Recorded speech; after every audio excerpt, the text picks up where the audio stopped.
Even if you hate beets, you're going to consume 28,000 pounds of this plant in your lifetime. Although it does rank as one of America's least liked vegetables, it has clawed its way to power and secretly changed the world. Beets were loved and hated since antiquity. Yet only recently has this shape-shifting veggie sideliner taken a major role in building modern societies.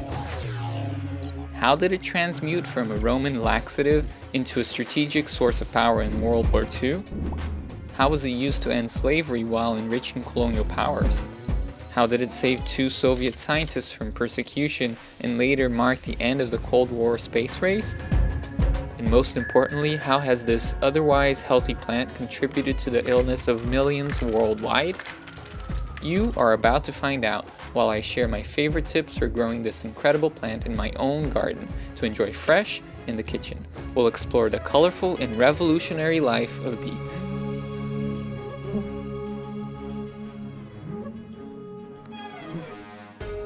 Beetroot, as we know it, is a newcomer to the garden. Ancient Mediterranean cultures ate the leaves of beets, the part that we throw away today. That was the original wild form of beets. Known as silga in Assyria, it grew in the hanging gardens of Babylon. The name persisted into Arabic as selg and spread into the Iberian Peninsula as acelga, how Swiss chard is known in Portuguese and Spanish today. Swiss chard is in fact a beet without a bulbous root. They are the same species, Beta vulgaris. Romans were the first to select beets for bigger, more usable roots, not as food, as medicine. This was the first transformation of beets for human needs. They used beetroot broth as a laxative, adding leeks, ground pepper, cumin, anchovy sauce, and sweet wine. I'm sure Romans valued being regular, but it wasn't as a laxative that beets changed the world. Instead, their energy storing power is what made them revolutionary. This only happened because beets have a distinct behavior most other plants don't. Beets are biennial. They prefer to flower and set seed in their second year of life, after surviving the harsh winter with enough energy stored in the roots. This characteristic made it possible for humans to select the wild plants that progressively displayed larger, more succulent roots. If left unharvested, they produce stalks with corky seeds in their second year. This is how beet seed is produced. I had planted Swiss chard, beets fraternal twin, the previous year. When they're in flower, they do look identical. Just like this chard had overwintered and flowered, I could allow some beets to produce free seed in the coming years.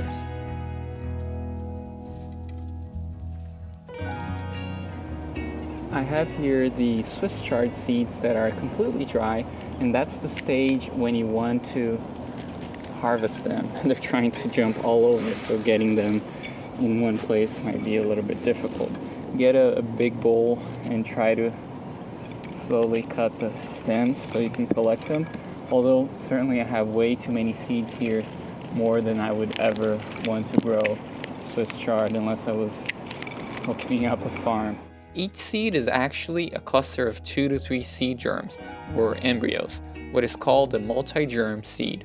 This characteristic can be a big problem when growing beets, the Achilles heel in the beets' battle for world dominance. The corky shell also has plenty of sprout inhibitors that can make beet germination a particular challenge. This is a problem for us gardeners because the traditional direct seeding method can lead to irregular sprouting with random clusters of too many seedlings surrounded by unused, empty space. This year I was relying on store-bought seeds to grow my beets. So back in early spring, I used a different trick to give them a jump start in life and resolve the germination and spacing issues. The best solution I've found so far is to pre-sprout them in soil blocks indoors before planting them outside. The plate germination method I rely on so much doesn't really work well with root crops. I made my soil blocks by compressing moistened potting mix with the aid of a tube and a cylinder. I bury about 2 seeds in each soil block and cover the tray with a piece of glass to increase humidity. With indoor temperatures near the ideal 75° Fahrenheit, beets sprout in 4 to 8 days. It can take up to 3 weeks outside with lower temperatures. While I waited for the seeds to sprout, I wondered why beets were hated by some, loved by others, but essential to all. Before Beets could climb their way to power, they had to first overcome a huge PR problem. No, their past as a laxative was not the issue. Their taste was. The beet ranked as the second most hated vegetable according to a recent survey, losing only to turnips. Haters accuse the root of tasting like dirt. It turns out they aren't just fussing. According to science, beets have the same aroma as the soil they are grown in, because they contain geosmin, the same chemical responsible for petrichor, how the smell of rain on fresh ground is called. Streptomyces bacteria in soil produce geosmin, giving dirt its characteristic scent. The human nose is especially sensitive to geosmin, being able to detect it in concentrations as low as 5 parts per trillion. Tiny amounts of this terpene can either enhance the flavor profile for lovers or destroy the experience for haters. For beets to gain universal acceptance, they had to lose the funk of geosmin and shapeshift into a product everyone is dying to get. It needed a total rebrand. Just a few days later, with perfect controlled conditions, my beet seedlings showed promising signs. I see tiny dots of red, and that means that the beets have germinated. I'm gonna get them in the ground as soon as possible, being that they are root crops. It's best to have them develop their root system where they're gonna grow. Since I happen to love beets, I was excited to see them develop soon. I needed no convincing. Despite losing the popularity contest, beets have something working for them. They are dependable crops in times of hunger. Mangels are large golden beets fed to animals, but in times of famine, they became lifesavers. Known as Mangelwurzel in German, or root of scarcity, because they grow well in higher latitudes, they became enmeshed in the daily life and lore of Northern Europe. Rubezahl, a mountain spirit of the Kronos Mountains, features in German, Polish, and Czech folklore. The name means beet or turnip, Ruben, counter, Zahlen.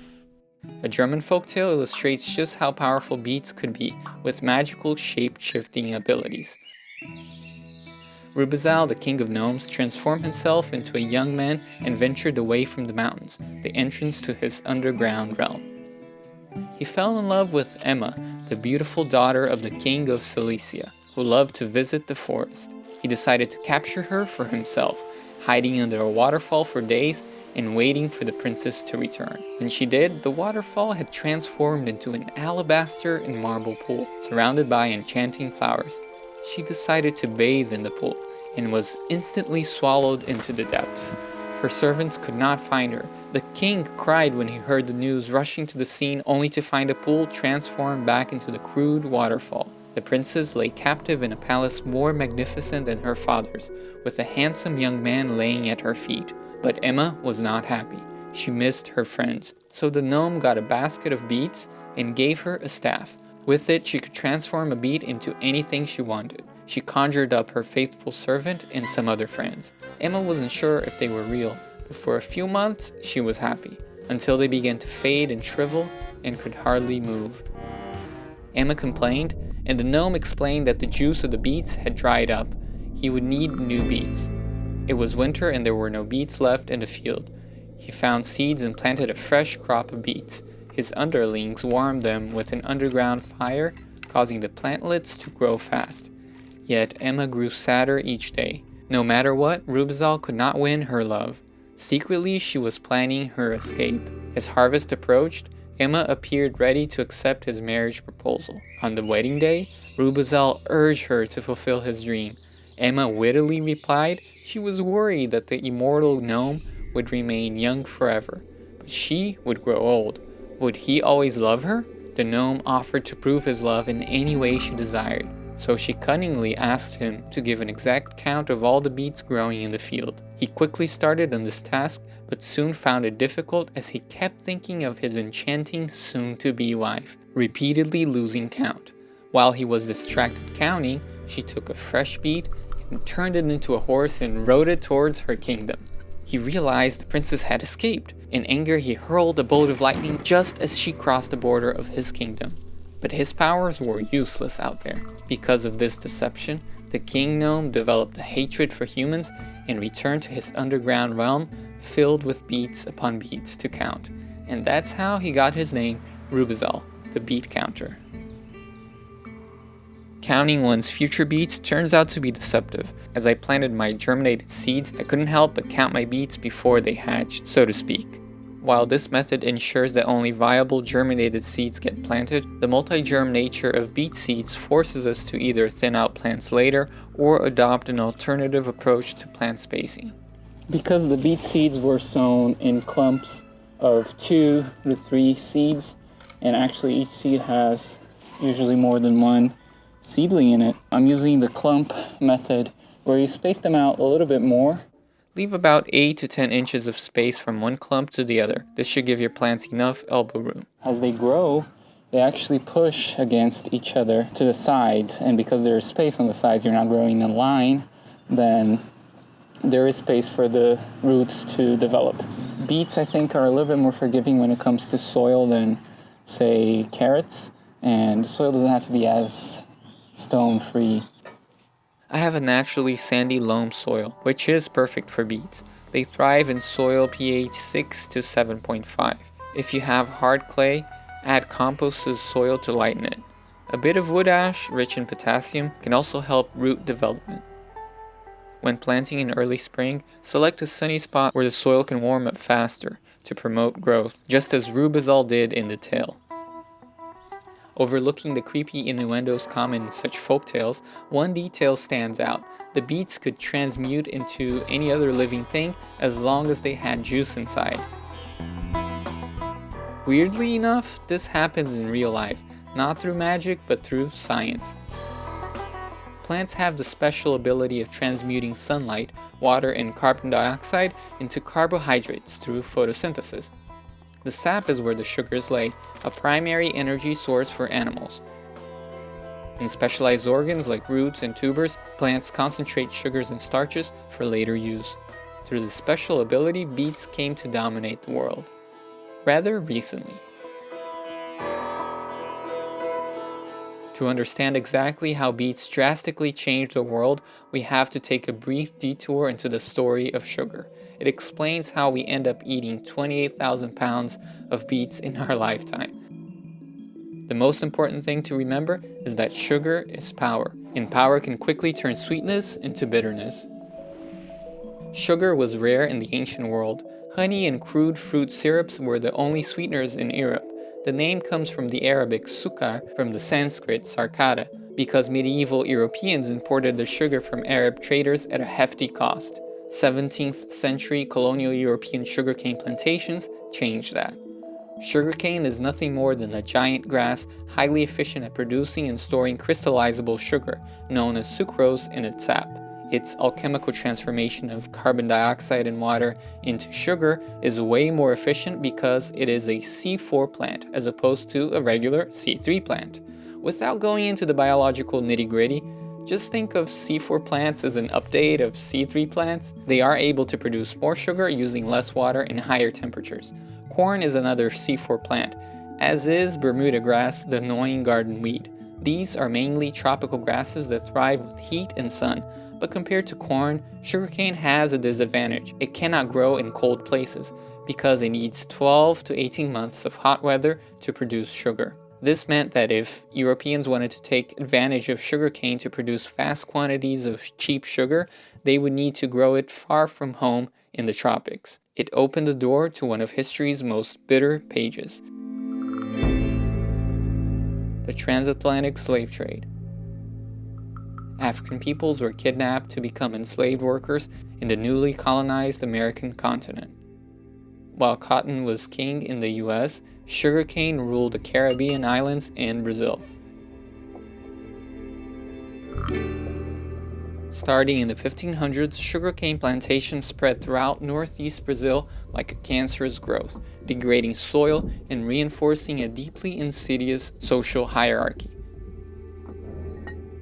As the world's desire for sweets ballooned, the horrors of slavery echoed louder and farther.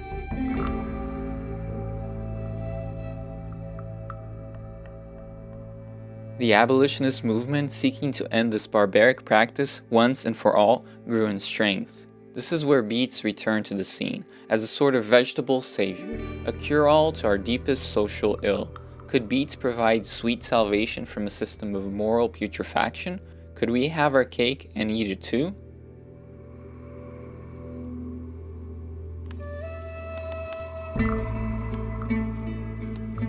As my beet seedlings slowly inched their way up through a nurturing, rainy March climate, I knew that soon they would need shelter from the harsh sun exercising its rising hegemony over the land.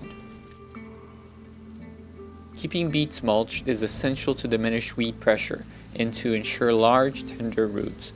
I find that spreading incremental thin layers of grass clippings does the job while boosting fertility. I get great results with this method. This is my secret for beet success. As for the success of beets in the world stage, the right conditions and a key transformation happened almost 300 years ago that threatened to upset sugarcane's grip on power. Turns out that in the end of the 18th century, beets had shape-shifted again from the common garden or fodder beet into another powerful tool, the sugar beet. The scientific breakthrough that elevated sugar beets from fodder to miracle powerhouse happened in the 1740s as the transatlantic slave trade reached its high tide. People already knew that a crude syrup could be made from beets, but it was full of foul-tasting geosmin and other compounds. That is, until Russian chemist Andreas Sigismund Margraf discovered a process to extract beet sugar crystals identical to sugarcane, pure sucrose. At first, his process was not economically viable because it produced little sugar from common beets. That is when his student, Franz Karl Achard, decided to select beets for sugar content, breeding the white Cilician beet, the ancestor of all modern sugar beets. Realizing the potential to upend the sugar market with a plant that grew easily and locally, he asked the King of Prussia, Frederick William III, for funding. That is how the first sugar beet factory was started in 1802. We don't know if he understood just how this discovery would rattle and transform the world's social order. Beets had found the golden ticket to fame. Meanwhile, back in the Caribbean, revolts of enslaved people threatened to upend sugar production. Beets were about to spearhead a new revolution. Napoleon Bonaparte decided to reduce reliance on British colonial products, like sugar, to create a stronger French economy. When the British blockaded imports from French colonies in the West Indies, domestic sugar production proved to be vital.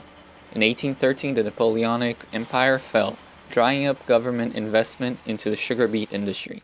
Meanwhile, American abolitionists recognized Napoleon's beet sugar as a potential weapon against slavery.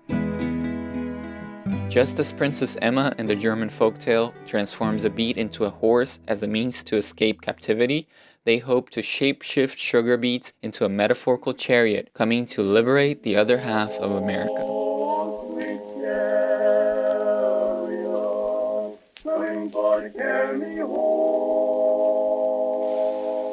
The plan was to use consumer pressure to push social change through economic forces, similar to how fair trade certification is used today.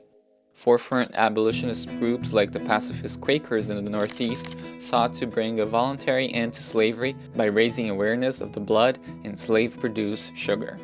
Away, 'tis loathsome, bear me hence, I cannot feed on human sight, or feast with sweets my palate scents, while blood is 'neath the fair disguise. Advocating complete abstinence from sugar without an alternative was bound to fail, so they set up free produce societies and opened stores with free labor sugar from East Asia. When these alternative sources proved to be of lesser quality, they set their sights on producing beet sugar domestically.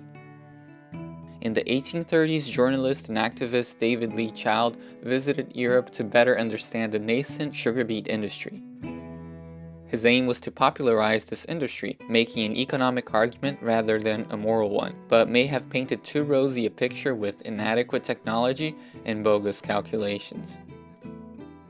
Ultimately, the abolitionists' utopia for beet sugar never materialized before the Civil War. The federal government, with heavy representation of pro-slavery Southerners, saw no reason to invest in research and development for the industry. Through the latter half of the 19th century, French and German governments, on the other hand, competed to see who could provide the most subsidies, which led to a boom for the industry. While beet sugar arrived a little too late to impact slavery in the Americas, it did consolidate some power back into the global north. The tropics were becoming dispensable. As I waited for my beet seedlings to grow, I planted other vegetables, herbs, flowers to create a diverse ecology around them. Keeping the plants mulched helped them zoom in growth as summer set in. Of course, critters like slugs had also found a new source of nutritious food, but I wasn't worried yet. The beets have just grown wildly in the past 3 weeks. The newer leaves don't have as many holes in them, so they're probably outpacing the slugs in terms of damage versus growth. I do see a few insects that seem like cucumber beetles, but they might not be. They might be the same ones that attacked my amaranth. I think the beets are going to be fine. I'm just worried for the cucumbers if indeed it's cucumber beetle because of the diseases it can spread to cucumbers. In any case, I am happy with the development here, and I'll just have to continue adding mulch and it will grow more and more. It will start creating bulbs soon, and I already feel small bulbs here in the bottom, so that's beautiful. They've taken advantage of the sun exposure of this place here, so that's why they're growing well. I do see plenty of ladybugs everywhere, so they do help to control not slugs specifically, but other insects like aphids. I just know that with a little bit of patience, sometimes you don't have to overreact. You just have to wait and see and observe. And then if you notice that it's a continuous problem, you might want to take more extreme action with some organic sprays or things of the sort. Growing veggies at home is all about the honest, if at times imperfect, experience. This is the opposite of what happened with industrial food in the last century. If beets were entering the 20th century as bastions for morality and freedom, soon their power would ferment into bitter gall. Sugar beet was a labor-intensive crop. In France, the demand for field workers to sow, thin, weed out, and harvest the crop increased. They found themselves in the drawings and paintings of realist Émile Claus and post-impressionist Van Gogh, who strove to document the daily grind of regular folk. Bent, hurting backs, heavy shoulders. You can sense their exhaustion, the drudgery of their work, tending acres upon acres of beets. Mechanization, together with newer sugar beet varieties offering up to 15% of sucrose, would eventually make the industry skyrocket. However, one pesky aspect of beet botany kept clogging up the metaphorical gears of industry and profit. As I mentioned previously, beet seed comes in multi-germ clusters. Breeding monogerm seeds with a single embryo was the industry's holy grail to increase efficiency and decrease the need for labor. By the arrival of World War II, beets were to shapeshift into something nefarious. As the war called most young men to be in the battlefield, field laborers became scarce. The unprecedented internment of Japanese Americans was ordered in the wake of the Pearl Harbor attack.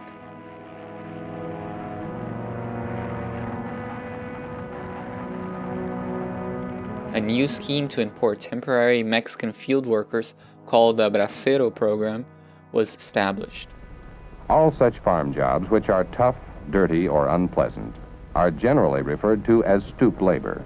This is the only area in which the American farm labor supply falls short and is supplemented by Mexican citizens, braceros. In Spanish, this means a man who works with his arms and hands. With over 120,000 Japanese Americans relocated and incarcerated in makeshift campgrounds, economic pressures led the government to conscript them to labor in sugar beet farms. The first people to leave the relocation centers were volunteer workers recruited to help tend and later to harvest the sugar beet crop of the western states. Almost 1/10 of the evacuees volunteered for this seasonal work in 1942. The result of their labors was a year's sugar ration for about 10 million people. Sugar was not only in high demand as food, it could be transformed into explosives using industrial alcohol fermented from the sugar, as well as in the manufacturing of synthetic rubber. With sugar supply from the Philippines restricted by the Japanese forces, domestic limits for sugar beet cultivation were lifted and planted acreage swelled by 25%. While the Japanese-American workers did receive modest wages, growing sugar beets was dirty and hard labor, with long hours and muddy conditions. Those who work are paid. Wages by outside standards are low. The lack of alternative work opportunities forced these laborers into the fields, and they became pivotal in the war effort. While they have many things in common with ordinary American communities, in the really important things, relocation centers are not normal and probably never can be. By the beginning of summer, 3 months after planting the seeds, I was ready to harvest my first fully grown beets. Other than mulching and occasional watering through a drier spell, I had skillfully neglected them. This spot received about 6 hours of direct sun, and that proved enough for the beets to grow well.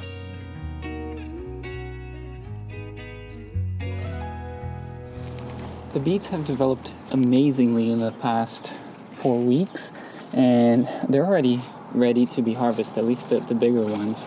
That's what I'm going to do today. The good thing about beets is that you don't have to harvest them all at once. You can stagger it as you use them, and that way they keep fresh. Obviously, younger beets are more delicious than older ones, but they still can be eaten. Beets are, I would say, rather easy to grow if you have the right place, the right climate, and if you have a lot of sun.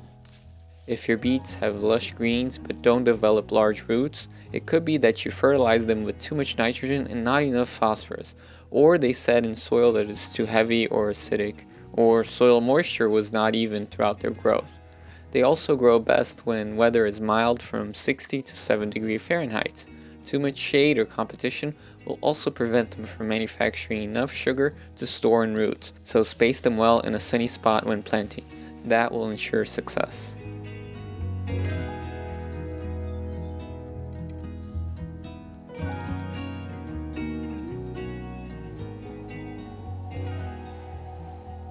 By the mid-century, beets had become an industrial commodity for the power-hungry industrial north. Developing monogerm seeds to decrease labor became a priority. Ideological fervor had split the world into communist and capitalist nations, affecting everything in their path, even the lowly beet. In the Soviet Union, Vyacheslav and Helen Savitsky, leading sugar beet scientists, would find salvation from persecution through this route. Radical thinking had distorted scientific reality in that authoritarian regime. Even though this accomplished couple had found the metaphorical needle in a haystack, the monogerm beet seed, after combing through 22 million plants, they were at the risk of being purged because their scientific ideology didn't match the party narrative. They believed in modern genetic theory of inherited traits through dominant or recessive genes, something that Stalin's favorite biologist, Lysenko, quite the scary-looking guy, rejected. He believed in the pseudoscientific concept of acquired traits during a lifetime being passed down to offspring, Lamarckism, despite lack of empirical evidence. They wanted to believe that all seeds, when met with harsh conditions, could adapt, collectivism. The concept of selected strains or better adapted lineages was too individualistic and bourgeois for them. Even if modern epigenetic research does give nuance to the subject, inherited genes are key. As the leading scientists started vanishing, the Savitskys decided to plan an escape from the Soviet Union with the retreating German army. Their expertise on sugar beets opened a door to freedom. After insane bureaucracy and years in limbo, the Savitskys were finally able to immigrate to the United States, where they quickly recreated their work with monogerm seeds and revolutionized the industry. Beets had saved them. At the end of June, my beets reached peak maturity. The lush green leaves and plump roots proclaimed the abundant months to come. I could count on stepping outside my door to harvest fresh beets whenever I felt like making a dish to feature them. While they can be eaten raw, my favorite way to enjoy them is to cook them to bring out their sweetness. The link to sugar production becomes apparent.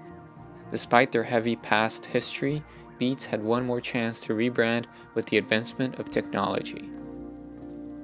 The space race of the 1960s transformed beets from an instrument of war to a symbol of peace. As Cold War rivals raced to conquer the skies, beets made space history when the recipe for borscht, a traditional beet soup, was broadcast as part of a communications test in the Soviet Sputnik 4 satellite in March of 1961.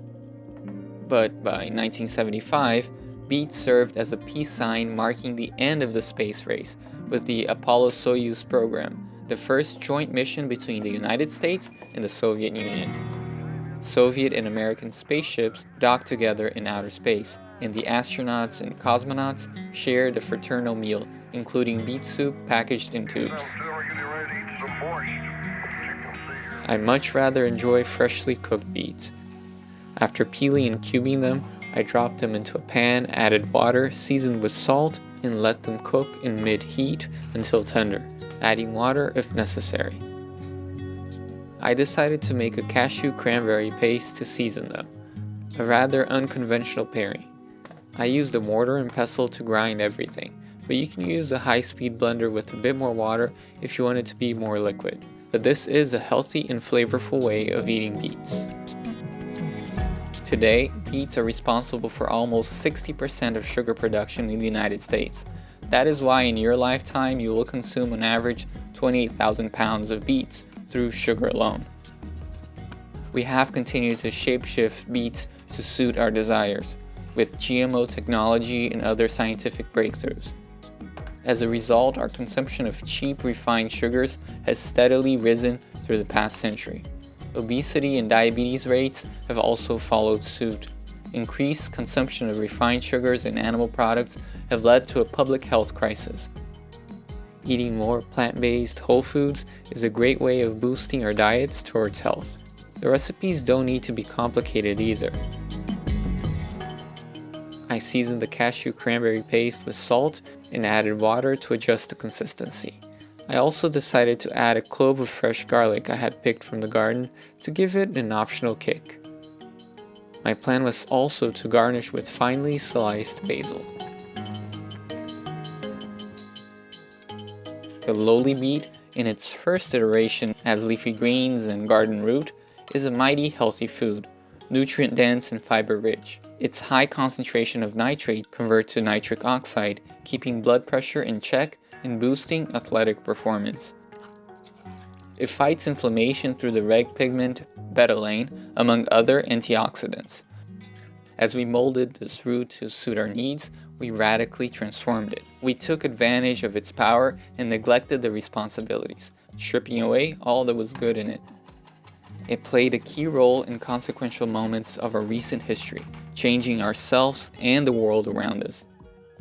But were we ever ready to wield its power? Only history will tell. One thing is for sure though, growing your own beets is revolutionary because you will finally experience their peak flavor and texture and will never look at the soulless commercial beets the same way again. If you enjoyed the video and would like to help me produce more in-depth stories like this, you can purchase original art from my Etsy shop.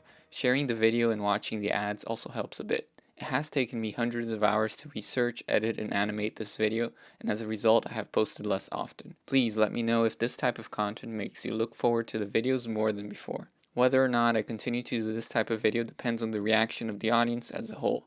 Posting shorter, frequent videos takes away from the time I have available to do projects like this, and based on last year's response, it seemed that the audience as a whole saw less value in them, which I completely understand. These videos interest me more anyways, so if you don't want to miss a Suburban Homestead upload, make sure to subscribe and click the bell for notifications. I also would like to thank the Patreon supporters who have continued to help the channel despite the less frequent upload. I hope the quality has compensated for the frequency. Thank you.